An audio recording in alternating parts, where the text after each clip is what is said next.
Ma présence en ces lieux des rendez-vous d'affaires traduit l'engagement et la détermination du gouvernement congolais à renforcer les performances macroéconomiques du pays en relançant les secteurs privés en général et les petites et moyennes entreprises en particulier pour une croissance inclusive et durable.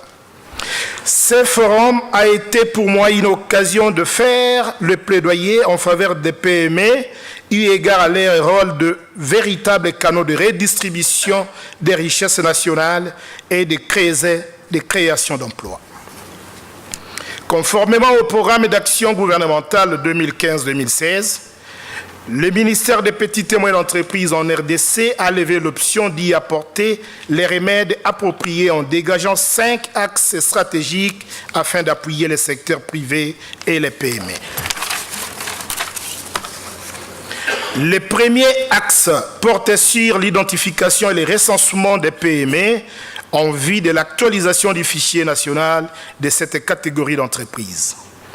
Le deuxième axe stratégique est relatif à l'implémentation des incubateurs d'entreprises sur toute l'étendue de la République. Il s'agit de développer des pépinières d'entreprises avec un profil technologique approprié. Le troisième axe concerne le développement et la promotion des PME. Il s'agit de renforcer les facteurs déterminants de la compétitivité et d'appliquer les mesures d'appui et de soutien aux PME en vue de leur faciliter l'accès au marché public, au crédit, à la fiscalité adaptée, à la sous-traitance et le paiement de la dette intérieure. C'est en ce sens que le ministère des PME s'est engagé dans la rédaction de la stratégie nationale de développement des PME en vue de planifier leur promotion conformément à la vision de l'émergence de la RDC à l'horizon 2030. Le quatrième axe renvoie à la formation et au renforcement des capacités techniques et managériales des PME en vue d'améliorer leur efficience. Le ministère des PME a lancé de ce fait un programme de restructuration de l'Office de promotion des petites et moyennes entreprises. Le cinquième axe concerne la création d'un cadre réglementaire, législatif et de mécanismes institutionnels susceptibles de promouvoir l'esprit d'entreprise et la bonne gouvernance en assurant la sécurité juridique des PME. Mesdames et messieurs, distingués invités, point n'est besoin de vous rappeler que la République démocratique du Congo regorge d'immenses ressources naturelles, agricoles et autres.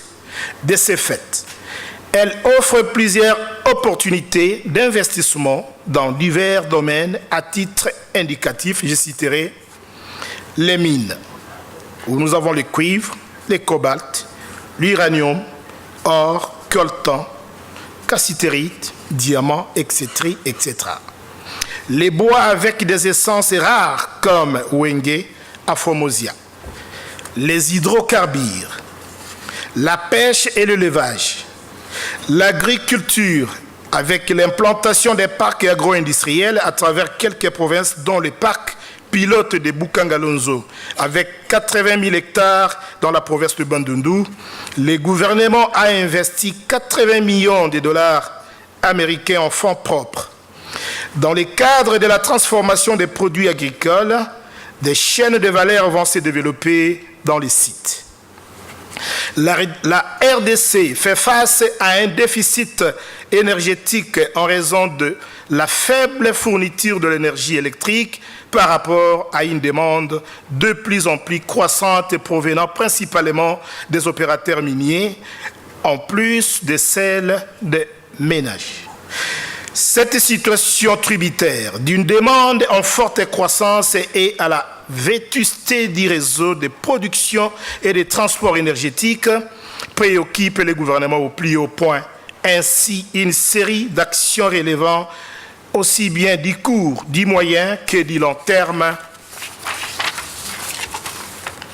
sont entreprises. Notamment le projet Grand Inga de 46 000 MW, lequel va desservir la République démocratique du Congo et beaucoup d'autres pays africains. Par ailleurs, Les rapports nationaux sur le développement humain en 2014 présentent un indice de développement humain situé à 0,414, une cote légèrement supérieure par rapport à celui de l'année précédente, qui donnait à la RDC 0,338 points.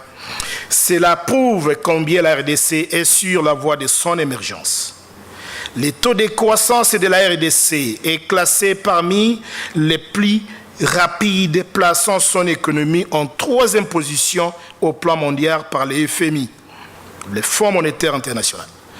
Les dernières estimations situent le taux de croissance du PIB réel à 9,5% en 2014.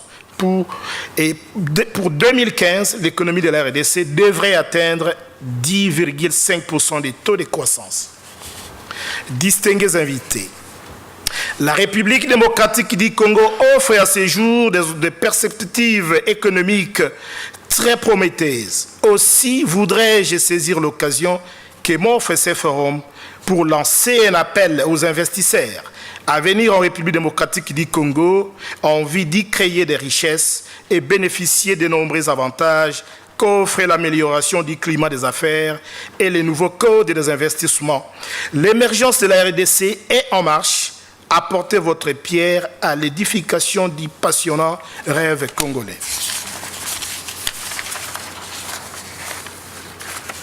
Je voudrais aussi rappeler aux hommes d'affaires belges, j'insiste, je voudrais aussi rappeler aux hommes d'affaires belges de s'approprier de cette invitation, car le Royaume de Belgique est considéré par la République démocratique du Congo comme un partenaire privilégié, compte tenu de nos relations historiques qui unissent les deux pays. Je vous remercie.